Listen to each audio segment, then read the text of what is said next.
Well, one of the first things a professional looks at when they look at fine jewelry is actually the underside of the piece. So if it's a ring, it's actually below the center of the setting. If this area is well polished, well cleaned, doesn't have any undesirable finishes to it, you can tell immediately that whoever created the piece spent their time to do it correctly. When purchasing jewelry, there's a lot of things to consider. The core value of the gold, for example, is going to be equal anywhere on the face of the planet. Outside of the material worth of the item, you can then consider manufacturing or how it was constructed.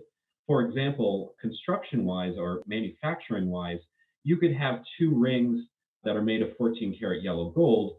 One is extremely durable due to higher tech or more specialized manufacturing, and one is far more delicate due to lower cost manufacturing. I would ask the salesperson how it was manufactured.